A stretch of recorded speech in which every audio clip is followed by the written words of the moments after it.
तुम्ही पाहत आहात MCN न्यूज मराठी।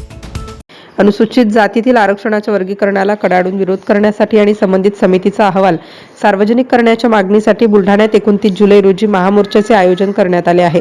शहरातील प्रमुख मार्गाने हा मोर्चा जिल्हाधिकारी कार्यालयावर धडकणार आहे। या मोर्चामध्ये आनंदराज आंबेडकर, भीमराज आंबेडकर, चंद्रकांत हंडोरे, बबनराव घोलप, जोगेंद्र कवाडे, आमदार सिद्धार्थ खरात यांच्यासह अनुसूचित जातीमध्ये समाविष्ट असलेल्या 58 जातींचे हजारो नागरिक सहभागी होणार आहेत। या संदर्भात आज कोर कमिटीच्या वतीने पत्रकार परिषद घेण्यात आली।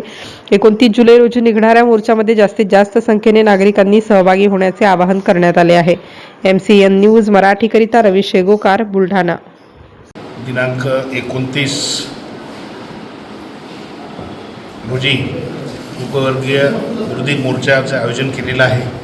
तरी सर्व अनुसूचित जातीच्या बांधवांना नम्र विनंती की त्यांनी लाखोच्या संख्येनं उपस्थित होऊन आपलं प्रदर्शनाच्या याच्यामध्ये सहभाग नोंदवा अशी सगळ्यांना नम्र विनंती।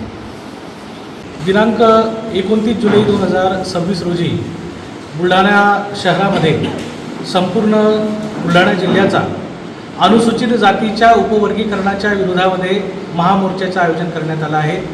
या महामोर्चामध्ये सरसेनानी आनंदराज आंबेडकर, आदरणीय भीमरावजी आंबेडकर, चर्मकार समाजाचे नेते बबनरावजी घोलप, त्याचबरोबर बुलढाणा जिल्ह्यातील मेहकरचे आमदार सिद्धार्थजी खरात, त्याचबरोबर खासदार चंद्रकांतजी हंडोरे यांच्यासह जोगेंद्रराजजी कवाडे आणि अनुसूचित जातीच्या 58 जातींचे नेते या मोर्चाला उपस्थित राहणार आहेत। तरी मी सर्व जिल्ह्यातील आंबेडकरी जनता त्याचबरोबर अनुसूचित जातीतील 58 जातींच्या समूहाला विनंती करेल की येत्या 29 जुलैच्या मोर्चाला लाखोच्या संख्येने उपस्थित राहून हा मोर्चा यशस्वी करावा।